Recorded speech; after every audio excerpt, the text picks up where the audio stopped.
Welcome back to the Paddle and Fin Podcast Network. We're brought to you by Yak Gadget. For all your kayak fishing accessory needs, go to yakgadget.com. Pelican cases, coolers, and lighting. Go to pelican.com. The 153 Bait Company. For all your hard and soft bait needs, go to the 153anglers.com. Now let's get this show started.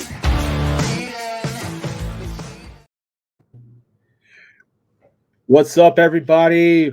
Welcome back to Off the Water. I'm your host, JP. Today, I have a very, very awesome guest coming to you from the state of Colorado. He is a fellow firefighter, a fellow brother, and he has something pretty awesome in the works that we're going to talk about today. I'd like to introduce you guys to Mr. David Varney. What's going on, brother? How are you doing, my friend? Appreciate you letting me join tonight, so thank you. Oh, no problem, man. Thanks for taking the time out and hopping on the show. Absolutely. So Dave, go ahead and before we get into everything that you got going on right now with Firehouse Fishing, we'll let that out soon to be. Tell us a little bit about yourself and tell us about a little bit of your fishing background. Yeah, absolutely. That's I'd love to. A little bit about myself. I grew up in the state of Colorado my whole life, and I do a lot. I've fished since I was about 3 years old, or as quick as I could put a pole in my hand. So it's been secondhand nature to me, and everything I do, that outlet is going fishing and hitting waters, rivers in the state of Colorado. I go to Florida. I go across the Midwest. I love to fish, and it ties right into my other passion, which is a firefighter. I've been a firefighter for 25 years, and I absolutely love my job. I can honestly say there's not a day that I don't want to go to work because I have an outlet, and that outlet's very vital. I truly believe in the firefighting world, you have to have an outlet. Absolutely. Yeah, a little bit more, and I'll kind of talk about it. As you guys know out there, firefighters and police officers, they have what's called this PTSD depression, and they can get that. And there's statistical data out there. We're 5 times higher to possibly basically commit suicide than anyone else. And in 2019, we had 114 suicides. It was more than line of duty deaths. So my point here is the importance of having an outlet with 2 passions, being a firefighter and a fisherman. My outlet is fishing. And that's what this whole Firehouse Fishing Company is about. Awesome, man. And, from one brother to another, you got some years on me, senior man. But I will say, that and being in a metropolitan area, you think, oh, it's such a big department and everybody knows everybody here. And the sad reality is we all know somebody in the fire service who has unfortunately succumbed to PTSD and has taken their lives. I've had the unfortunate task of, finding 1 or 2 people before who I knew, and affected even me going into the fire service. My uncle, who was he retired from the department in Michigan, that deputy chief, but about a year and a half after retirement, his demons caught up with him, and unfortunately, he succumbed to it as well. So it is very real. I understand, and I know it just as well as you do.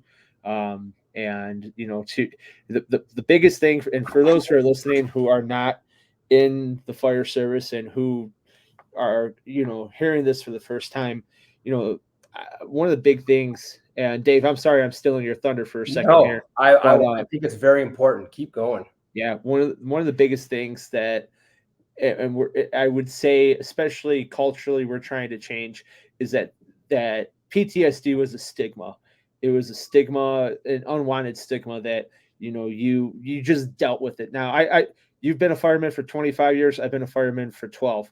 So and I started when I was 19, and that stigma of just you tuck it away and you move on. You just you put it. Nobody, you don't think about it. And what winds up happening is all that stuff you put away just manifests until where it gets out of control. Totally And agree with you. And part of what Firehouse Fishing Company is all about is visiting firefighters from across the country. And what I do is we share those same two passions of being a firefighter and having that Mhm. outlet as a fisherman. And part of that is because you just nailed it. Part of it is that outlet because you have to have the lifestyle change when you leave that firehouse because it is demanding. Every day it's demanding. And Oh yeah. and the big part is we do create calls for, your 12 years, my 25 years. It's in your head. That Rolodex continues. And if you don't have an outlet such as fishing or other, that Rolodex will blow up. And then that's where it turns into that PTSD and depression. So my whole point of the goal of this company is to enlighten people and educate them of who we are as firefighters, and also pull in not only the civilians, but the firefighters themselves of the importance of having that outlet. And I truly believe, in my opinion, it's fishing. Absolutely. And you said it, you said it in the order itself. The civilians aren't the hard ones to get across to. It's us. We are our own worst enemy. I mean, until you could get over that hump and gap, I mean, trying to tell yeah, and that's something as a fireman, you're bred that way. You are a creature of habit because you're so used to routine. And trying to break a routine, really, like you said, getting into an outlet, we're the hardest ones to get into fishing if you're not into fishing already. Totally agree with you. And that's why I'm glad to be here tonight, because we share that same passion of a firefighter and having that outlet is fishing. Absolutely. So let's talk a little more fishing. So Colorado, man, that's when I think of Colorado, I think of these awesome streams that are running through the Rockies. I think of Yeah. some glacier lakes that are left over that hold monster trout in there.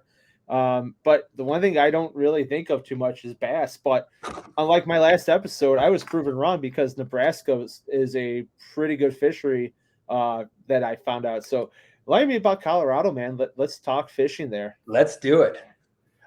So let's talk a little bit about the Front Range of Colorado. When you come into Denver, you have what's called the Front Range, and there's multiple lakes and rivers and streams. And one of the ones that flow right through downtown Denver is called the South Platte.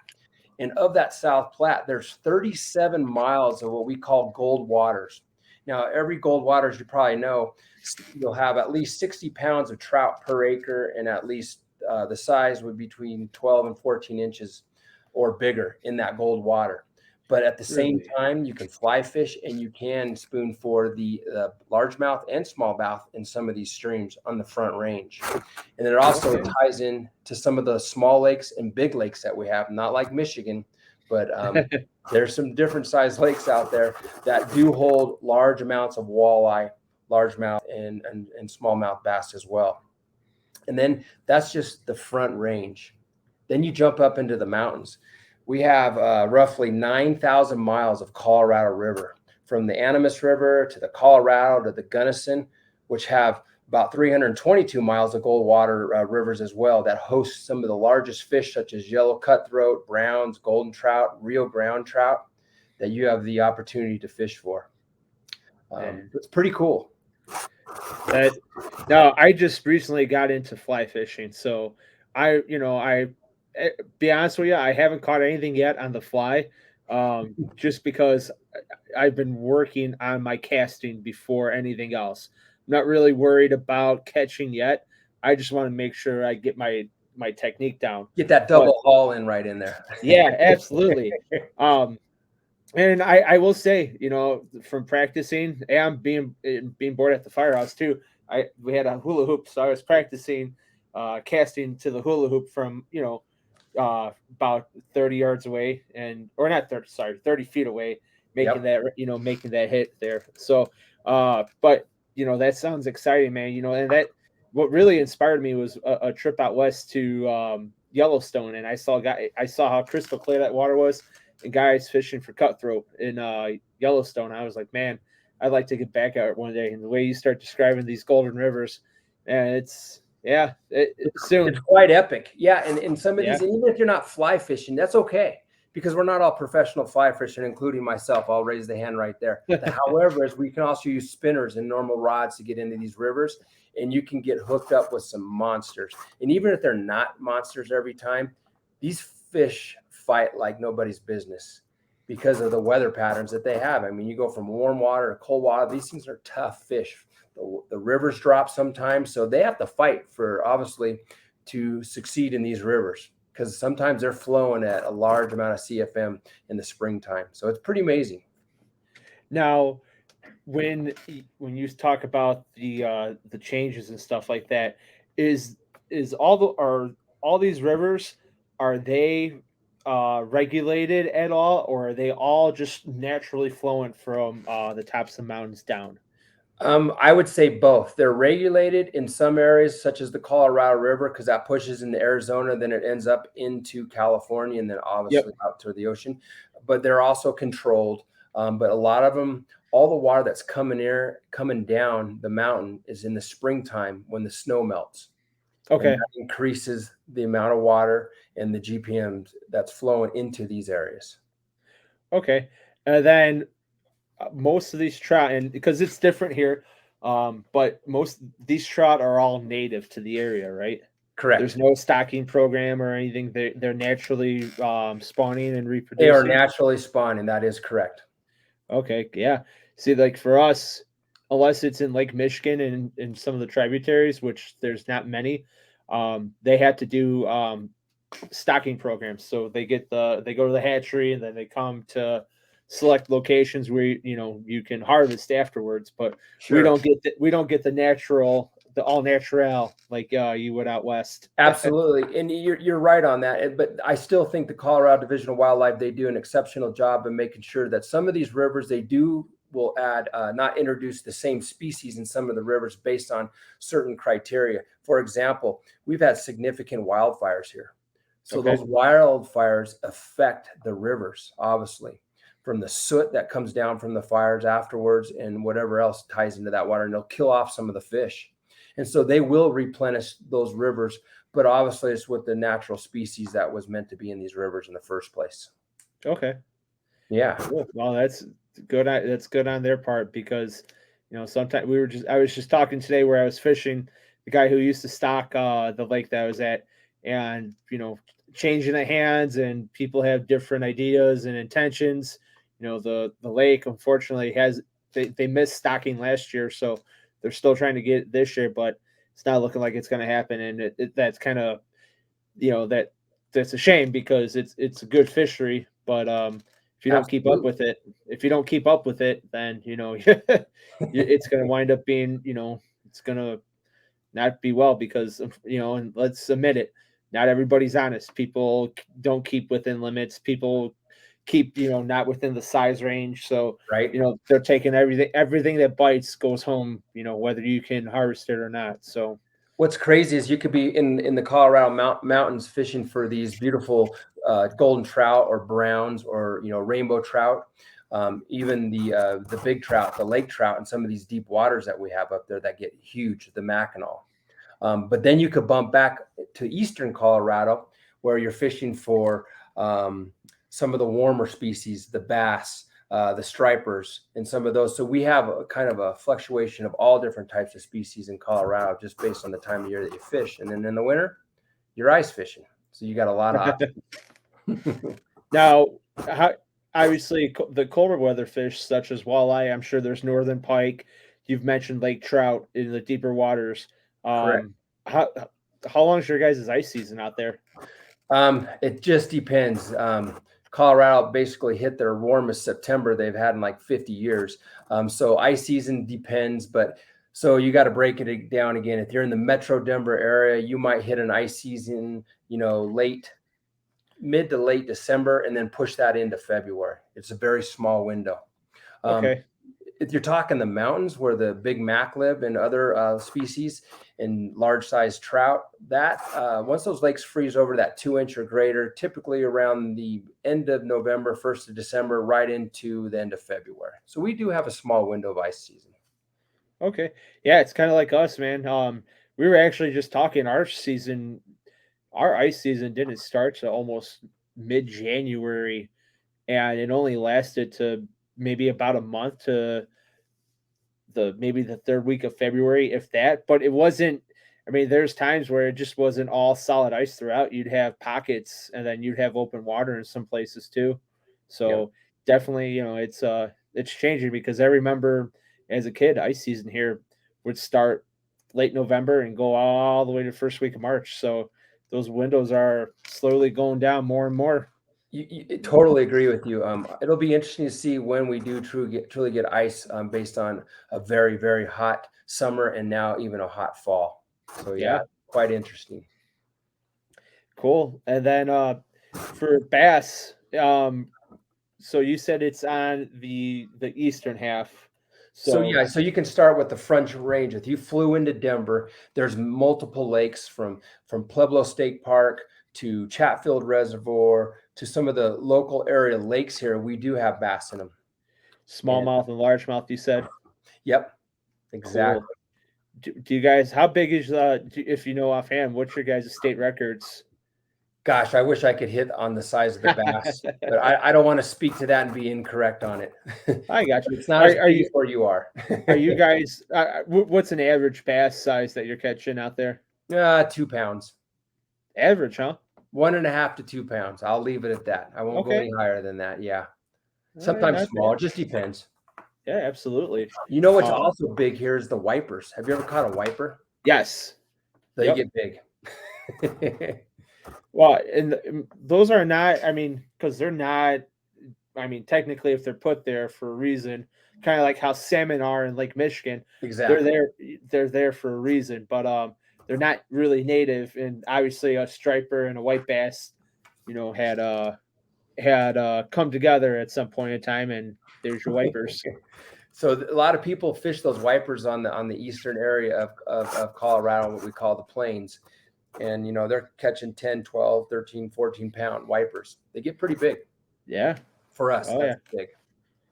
No, that's, for us too, though. That's pretty big by all standards.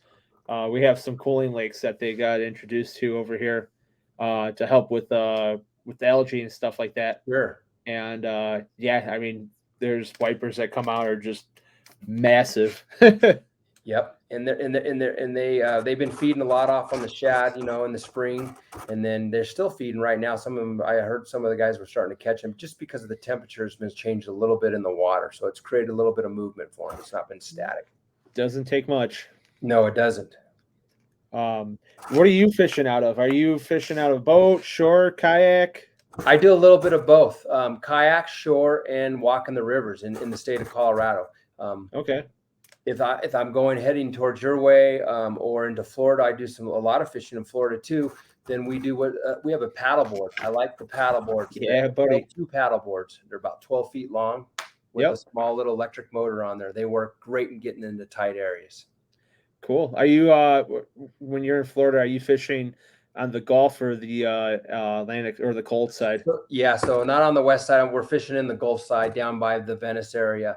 A lot of fishing into there. So we get into the Chinook and some of the other species over there that are great to catch, the sea bass, sea trout. So it's fun to get into those.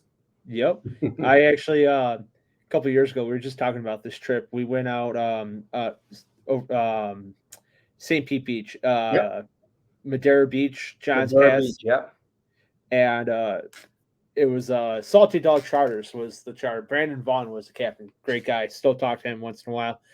And first time out that way, we were trying to make it for the mackerel run, but we missed it by a few days. So instead, he took us hog fishing. Holy crap, man. Hogfish put up a great fight. They are epic, and they're just as good to eat as they are to reel in. Oh, absolutely. Yeah, they were tasty too. Yeah, they're a unique looking fish, aren't they? They are. The colors pattern on them, when just like mahi, when you take them out of the water, instead of them losing their colors, actually their colors kind of brighten up, especially the running patterns throughout the skin look really cool. They're an amazing fish, and they put up a significant fight. People don't even realize what a fight they put on until they get one. yeah. And they're like, wow. Oh yeah, me and my buddy, our arms were sore from reeling all those fish. That is awesome. That's a good great day. area to fish. I'm very familiar with that area. When you're down there too, did you do any fishing for reds? Always. A couple Cool. weeks ago, we were fishing for reds in some of the waterways, and they were moving pretty good. And we were using some jigs, some white jigs, to simulate a smaller fish, and we would get into them. Nothing significant, probably about 20, 22-inch size, but nothing major. The keeper slot for Florida, if I remember, was 24 to 28, right? Correct. Yeah. Okay. Yep. Yeah. Still works. Absolutely does. And where you were fishing, also where it's called the Sky Bridge in that area. Do you remember the big bridge that comes up and over into Tampa there? That's a great area to fish too. You can get into the Goliath groupers and others. So that's a good hit. Yep. Yep. Yeah, no, I'd like to go back down there, especially fishing those brackish waters, because I gotta look at the map to remember. I think it's called Crystal Lake. Okay. It's just north of Johns Pass. It's brackish because there's a freshwater lake, and then there's a small river, maybe about a mile or two, that connects into the Gulf side right there. Sure. Yeah. And he was saying, I mean, between for all your typical brackish waters, your speckled trout, your redfish goes, and then going further back, he goes, there's big largemouth that live back in that lake. Totally. I'm going to take you up on it, and I'm going to meet you down there. I have some great areas and some small lakes that have large, big bass, as well as the Chinook and everything else that go in there, because it's that brackish water. It's mixing the two together. Yeah. It's amazing how big they get. Yeah. Oh yeah. He showed us pictures, man. I was like, man, that's cool. So what kind of kayak are you in? L2. Have you ever heard of the L2? It's a flat board. Look them up. They're about, this one's 12 feet long. It's 36 inches wide. They're amazing. It looks like a mini pontoon. So you can stand on them one end or the other. They'll hold up to 550 pounds and they will not flip. So L2 kayaks, right? L2 Live, and they're an amazing kayak. And I actually met the owner. He's actually out of Clearwater, Florida, and they build a strong product. I'm pulling it up right now. Give me one second. I'm going to share it on our screen right now. I'm going to grab this one thing on it too as well. All right, so we're looking at it right now. The L2 fish. There you go. Okay, cool. So, and you're using this both in Florida and in Colorado, huh? Yeah, so you can actually attach a small electric motor. I have one that sits actually in the front, and I control it with I have a little small cooler I put in the back, because remember, this is 12 feet, and I use a Rodan, RHODAN, electric motor, and they're amazing because it's all pivotal. You can click on that little button when you get locked into a fish, and it'll just put you into a mode of like an anchor would, and it'll just control that motor, and it's very effective. I swear, if you didn't have that motor, that was you up on that picture right there. Let's go back. Right. Hold on. There you go. There you go. That's very similar to the one I have. They're a great little small boat, and you can get into some small areas. What I like is you don't feel unstable on them. You don't feel like it's going to flip over on you. Okay, cool. Yeah, that almost, in the same way, I would say what's out there from Blue Sky Works is the is the same pontoon style. This is more. How does this break down, or is it one piece? It is one piece. And get this. How much do you think that thing weighs? It looks super lightweight. I'm probably going with about maybe 60 pounds. You're pretty darn close. Between 50 and 55 pounds they weigh. Okay. Yeah, it's a pretty light vessel. Yep, you can carry that on your own. It has a clip in the center, and you just pick up and put under your arm, and off you go. Sweet. Cool. And for anyone who's listening, again, that's the L2 Fish. If you guys want more, check out their website. and we'll actually this is a good one to bring up to our other show, the Reel Down, which is a product review show. So if you ever feel like you want to go ahead and give L2 Fish the give them their business, we definitely have you on the Reel Down talking to Brad and Josh about it. Yep, and I know the owner. He's a great person, and they stand by their product. That's what I like about it. And just a quick hit on them, just because I think it's important to show importance of how this company operates. I flew in there and I told him I wasn't getting in until 9 o'clock. He goes, no problem. He goes, and this was on a Friday night. He goes, come over to my company. It's obviously closed, and I'll meet you there. So I got in at 9:30. He gave me a tour of his business. Top notch customer service. Absolutely, yeah. That's awesome. Yeah, it's good quality, man. That's awesome to hear that the businesses are out there like that. Cool. So when you're fishing, for your freshwater, what kind of technique do you like the most? Well, I like to use spinners a lot. So I use a light rod and reel. And if I'm up on the rivers, if I'm not using a fly, then I'll go to a rod and reel. And then with small MEP spinners, typically an O or a 1. Okay. Obviously checking what the water looks like and the clarity before I drop anything in. Cool. Yeah, the old, I feel like around here that's a lost technique is using inline spinners. Also, a lot of time around here we use them for northern pike. They work great. They do. Work great for northern. Sometimes I like to go back to smaller tradition, which hits in that area, and I know the rivers quite well, some of them, and you kind of get a feel for what's hitting and what's not. Real quick, I wanted to ask you, and by all means, it's not trying to go super personal, but what you mentioned you're a fireman. What fire department are you on, and where in relation in Colorado is it? Yeah, great question. So I work for the City of Westminster Fire Department, which is a suburb of Denver. We actually almost tie neck and neck to Denver. If you're in downtown Denver, we're just about 10 miles to the north, and we tie into several multi jurisdictions that connect to Denver. Okay, very good. Yeah. What are you guys running on average a year? We run between roughly 12 and probably this year we'll hit 14,000 calls in a 33 square mile basis. And we also support 5 other jurisdictions around us. So we have mutual aid and automatic aid. All right, very well. And then how many stations in your? So we have 6 stations within the City of Westminster. And we also are full fire department, full functioning with fire and rescue. So we also have medics on our department, which are also firefighters. All right, cool. Yeah, that's kind of, when you do come here, you'll see the way we operate. You're set up like how the suburbs are, but the city, we're even though I'm a firefighter paramedic on the engine, our ambulance crews are strictly single role paramedics, but we're all in the same house.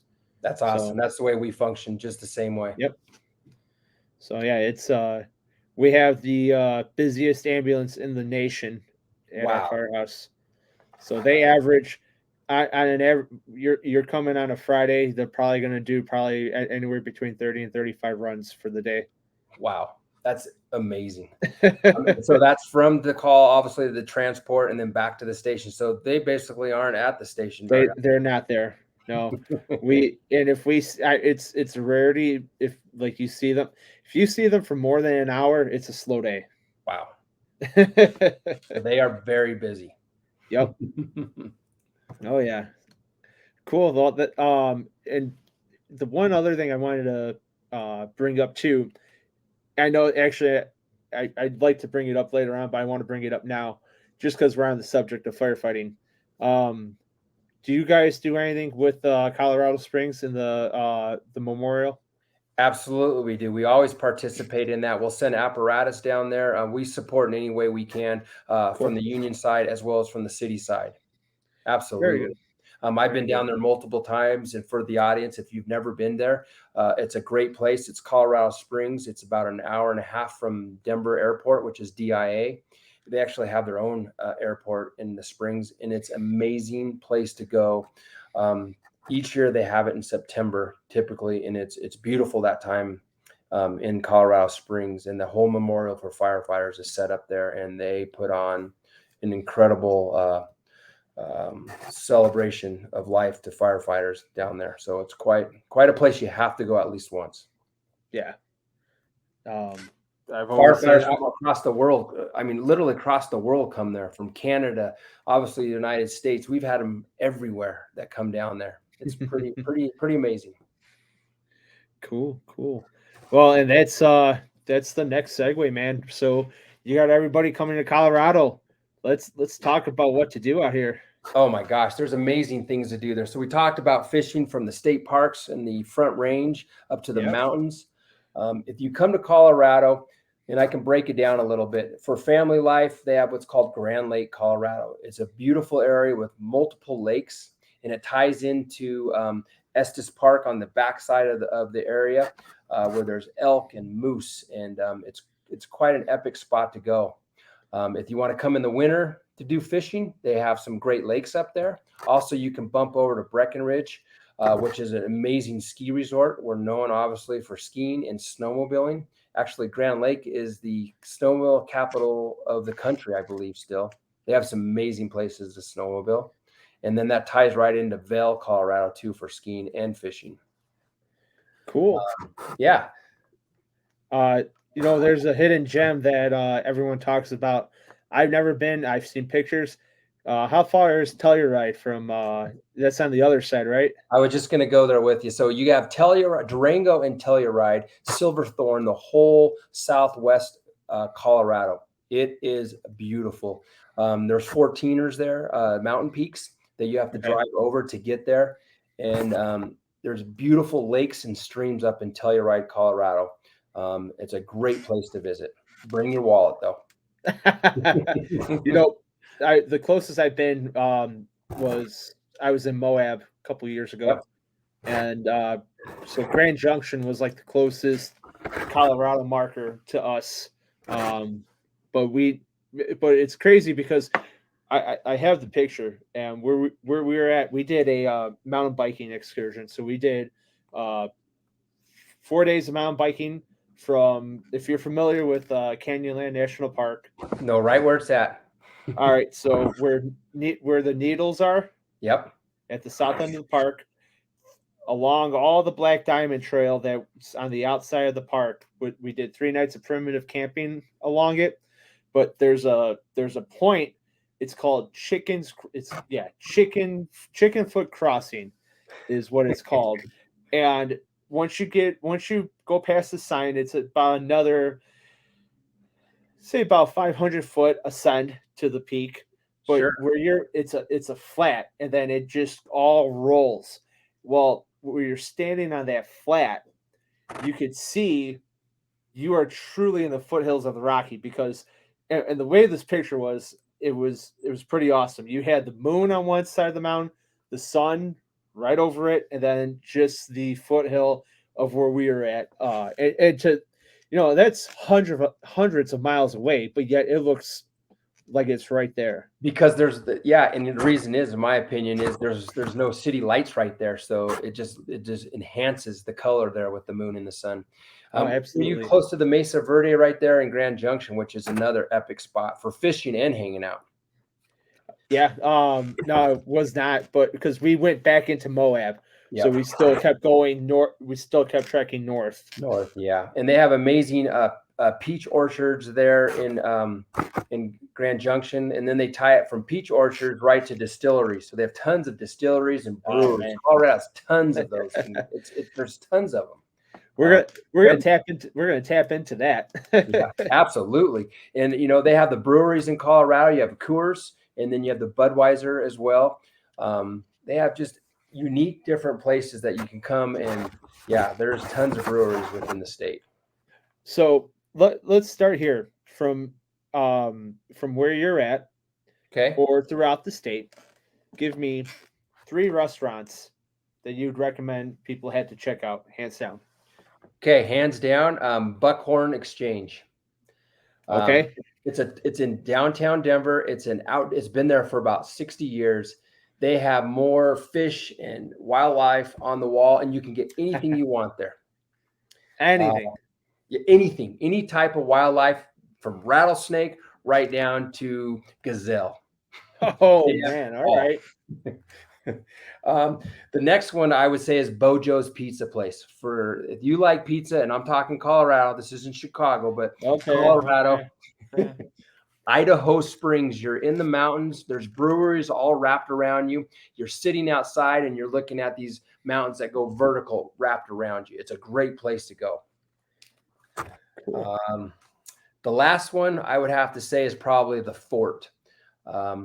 It has some cool outdoor life that you can go up there. It's at the front of the mountains, so you see all the mountains, but you can look back and you can see the entire city, downtown Denver, across the entire Front Range. It's a great place to go. They have amazing food there as well. Sweet. Yeah, And those would be my top three. cool. Well, now you've been mentioning it, and let's let the cat out the bag. Give me your top 3 breweries there that you, or you could go beyond 3, but we're saying 3 as a minimum. Yeah, well, I would say I like the New Belgium Brewery in Fort Collins. Okay. It's a great one. Big What's brand nationwide. Yep, big brand So, nationwide. You have to go to the Coors Brewery as well. It's an epic place to visit in Colorado. I heard that is out of all the major breweries that are out there, that's probably, yeah, you have Anheuser-Busch, but they give Anheuser a run for their money from Yeah. what everybody said. So that's definitely on the checkout list. And what's your number and I have 3? to tie it back to I mean, these are kind of the bigger ones, but you got to go back to Budweiser, because you might not drink Budweiser, but the brewery is amazing. The Clydesdales that they have there, it's an epic spot to visit, and it's close to Denver. Cool. Yeah, I've been to the one in St. Louis. Okay. And yeah, the Clydesdales, the whole thing. I mean, it's a great way to kill 2 hours. It's It pretty totally cool. is, right? Actually, a funny story about Budweiser. A couple, maybe 4 years ago, there was a country music festival going on in Chicago, and of course, me being the kind of curious person I am, I snuck in and got inside the stables where the Clydesdales are at, and here's a picture of me taking a picture with the Clydesdale, and the person who was running the stables going, "Get out of here! All right, take the picture. All right, let's go." That is awesome. Oh yeah, that was a lot of fun. And I then don't think I was. I didn't ride the horse, so I couldn't get that much trouble. thank God you didn't get kicked. Oh, I've been on the receiving end of that once or twice when I was younger. So I'm hearing a little bit of country background. So you like some country music, obviously, if you're a bass fisherman. Would that be appropriate to say? Yeah, absolutely. I'm on the same page with you. And we have what's called the Country Jam, which is in Grand Junction, Colorado, about 3.5 hours. They have it every summer. They have amazing, some of the greatest singers that I've seen go up there, and it's a great place to go in the summer. Cool. Yeah. You know what? There's a lot of, and that's one place for myself I'd like to check out too. I know it's bigger and probably in the same way how things are for us, but I would love coming to your area to see a concert at Red Rocks. Yep, you're totally spot on. Red Rocks is amazing. It's a great venue. It's probably the best venue, I believe, in the whole western states of Colorado. Of the United States, because the rocks, they come right out of the ground and you're surrounded by it. Then the theater sits down below, which means the music level and the acoustics are amazing when they play there. Some of the top performers, they want to play there because of the acoustic sound that it creates there. Yeah, absolutely. Yeah, I mean that's another bucket list place on my bucket list to check off. Some of the distilleries, I want to hit you up with a couple of those. That's the next one, man. Keep it rolling. Right on. So Stranahan's, are you guys familiar with Stranahan's whiskey? I am not. That's in downtown Denver. Okay. Another one that I would highly recommend is the Durango. So now your Durango, which is in the southwest area of Colorado, they have Durango Craft and Spirits. That's supposed to be amazing. Okay.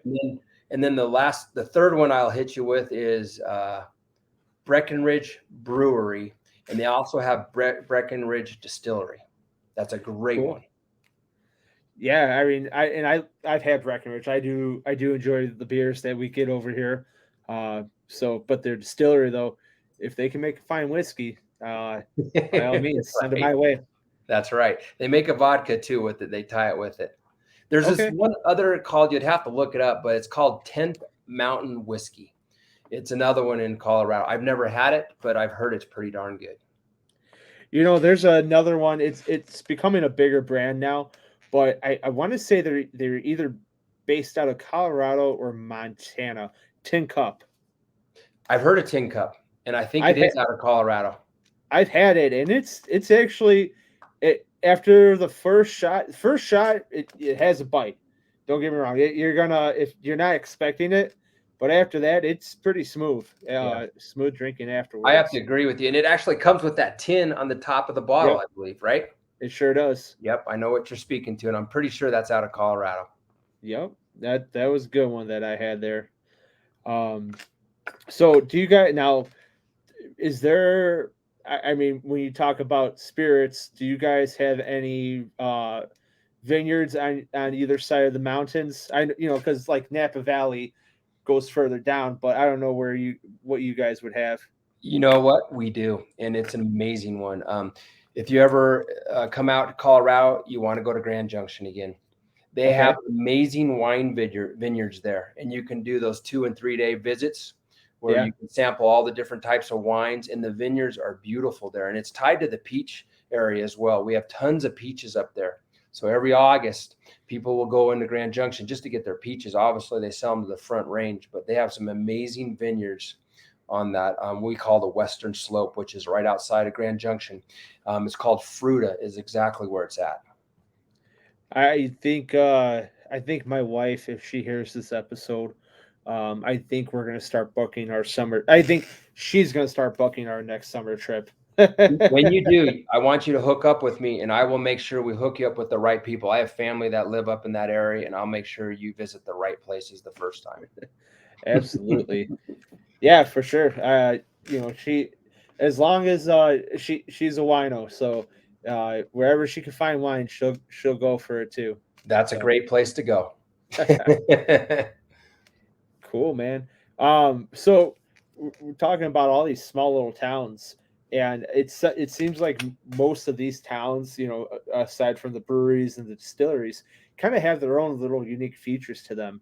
You want to give me three places that you would recommend that are unique to itself? So, like for example, you said Grand Junction has a country music festival every summer. Other places in the states that are worth checking out that stick out like that? Yep. Silverton. It's in between Durango and Denver, and it's a beautiful area. It sits at the base of these massive mountains, these 14ers, and they have all types of things that go on during the summer there. They have a train that goes through this through the mountaintops of Durango and right down into Silverton. You can take the train right into there, and they have concerts. They have all types of things going on throughout the summers. But it is a beautiful, beautiful area. Cool. And then I'm going to have to bump right back into Grand Lake. I know Grand Lake very well, and that's about, and the greatest part, it's only an hour and a half, maybe 2 hours max from basically the airport. And it's a beautiful area. And that's where you get to see the elk, the moose. You can fish 3 different massive lakes up there. You can do it all. Get me excited right now, man. That's everything. That, and don't get me wrong, we had one of the best trips going out to Wyoming, to Tetons and Yellowstone, but that it still sounds all, everything that you would imagine, that we don't get here in the Midwest, that you can only envision. You could come out here in the winter or summer. They're both beautiful. If you come in the winter, you get a snowmobile. The snowmobiling is epic in that area. Or you're coming in the summer where you're taking, UTVs or 4-wheel drives up into the top of mountain peaks, and you'll see moose come right into the town. I guarantee you'll see a moose when you come in there. I won't get yelled at by park rangers for getting out of when we went the bull elk were in their they're in their mating, so they were doing their calls and charging through the town, and the park rangers started yelling at us, "You got to get inside, get back in your RV. You can't be out here." That we're will all happen thinking. when they're in rut. Oh yeah, And they the all. elk are a little bit bigger than a smaller. The elk are huge. They're a big Oh animal. yeah, that stag that came running up, man, that thing was massive. It was. If you want to see elk, Grand Lake, obviously, but then it bumps down in what we call Estes Park. If you Googled Estes Park right now, I assure you what will come up on that Google is there'll be pictures of elk immediately. It's amazing, especially right now. Okay. Because the rut's going on right now. Yeah. Oh man. Cool. So any other places that are worth mentioning that you want to give out to? Well, we kind of started with obviously the area from Front Range, which is Fort Collins. It's a college town, but they have some amazing places from distilleries to breweries. The scenic view it's beautiful there, and it bumps all the way down to the Front Range, all the way to Colorado Springs, and then you bump up into the mountains. I think we kind of talked about some of the areas in the mountains: Vail, Breckenridge, Telluride. Those areas, and then you bump over to the other side of the range there, and then you have Grand Junction, Fruita, and the other areas. Those are the ones I would recommend. Cool. Very well. Well, that's a lot. I hope everyone who's listening had a pen and paper like I did and took notes, because those notes are going to come in handy when it's time to go. Absolutely. So right now we're gonna do a little transition into our segment known as One Sip. Everybody knows the rules. Are you familiar with Barstool Sports? Mm-hmm. Okay, so then you probably know where this came from. Was from One Bite. Everybody knows the rules from Dave Portnoy. But what we do on this part is we do some beer samplings. And now you had me all thirsty talking about all the breweries there. So on tonight's segment, which is brought to you by Rocktown Adventures here in Northern Illinois, gear up, head out for all your kayak, camping, and exploring needs. We are going to be having Southern Tier Pumpkin. As all the women would say, it is pumpkin spice season. For all the beer drinkers, it is pumpkin season. And this pumpkin beer is always on draft. I love it, but it's very, very rare around here to find it in bottles. And I was able to get my hands on some, so I saved a bottle for tonight's episode. The only thing I don't have in front of me is a bottle opener, which I was ill prepared for. So now I'm just using whatever tool is at my disposal. Hey, where are they made out of? Where's the brewery? So I want to say they are based out of Pennsylvania. Let's see here. Yeah, they don't have it on here. It is Southern Tier, and if I Google, oh, you know what? Here it is, Lakewood, New York. Lakewood, New York. All right. Yep. So again, like I said, I've always had this one on draft, never had it in a bottle. All right, we're gonna do a pause at 48. So 48.25. We're good. I'm just gonna make a note right now to pause it at 48.25, and then we'll come back in a second. I gotta grab a bottle opener real quick. Right on. If you want, you grab a beer, do one as well. I'm going to.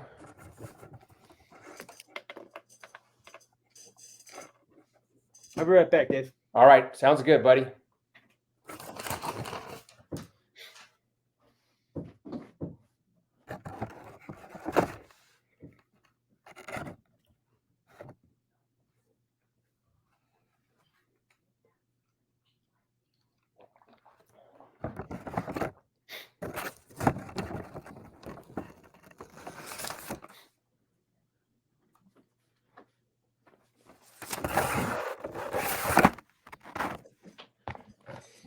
The old Halligan bar.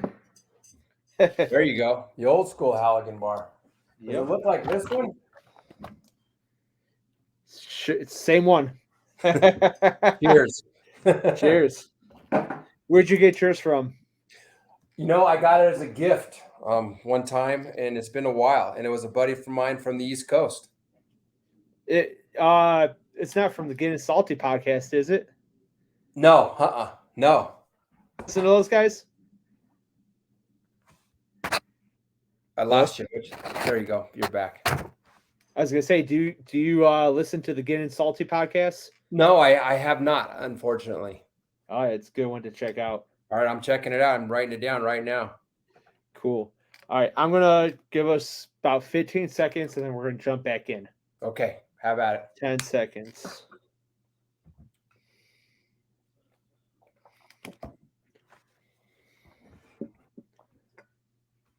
And cheers to pumpkin. So let's pour it. I want to give a shout out to Black Horizons. I always mention them on the podcast. Based here out of Willowbrook, and because it's spooky season and it's pumpkin, we're gonna put these two together. So let's pour it. One sip. Everybody knows the rules. I like it. It smells very pumpkinish. Now, don't let it fool you that it's pumpkin, because this beer is 8.6 ABV. So it does pack a punch.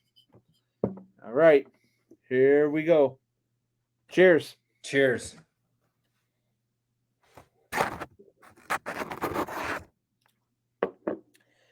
Oh, man. How's that? Am I turning orange yet? Is the head starting to grow out and the little Just a stem little. coming up? You know, I love this stuff on draft, and it's even better that I could find it in a bottle to enjoy at home. This is always great.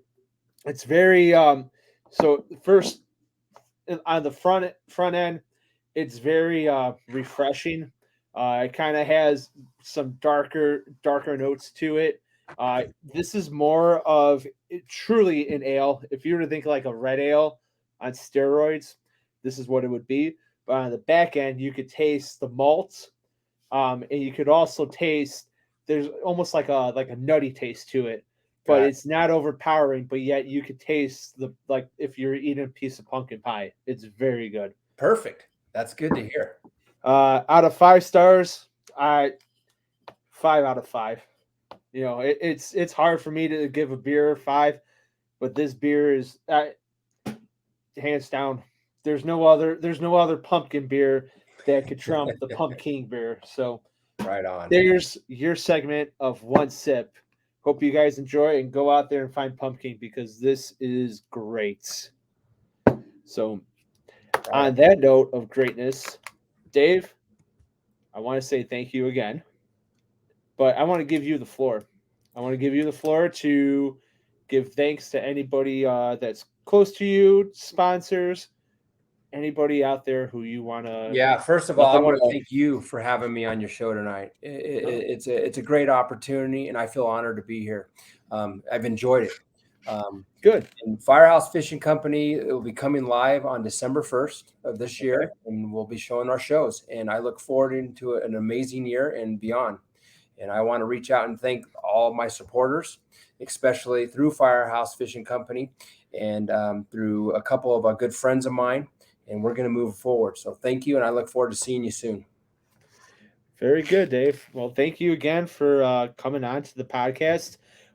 Hey guys, usually I'm talking, linking up everybody's social media.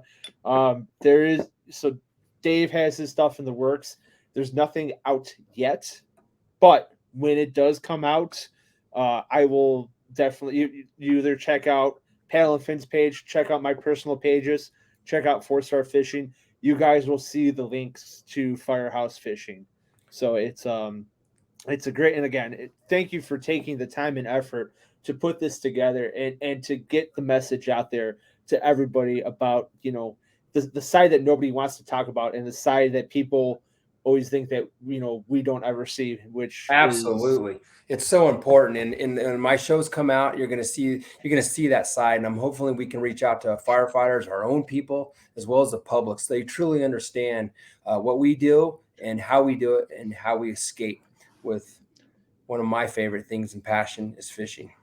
Absolutely. Well, guys, thanks again for tuning in to another episode of Off the Water. Thanks to Dave Varney from Firehouse Fishing Company for his awesome insight and information about Colorado and his company itself. And until next time, I will see you guys off the water. Peace. Sit tight a second, Dave.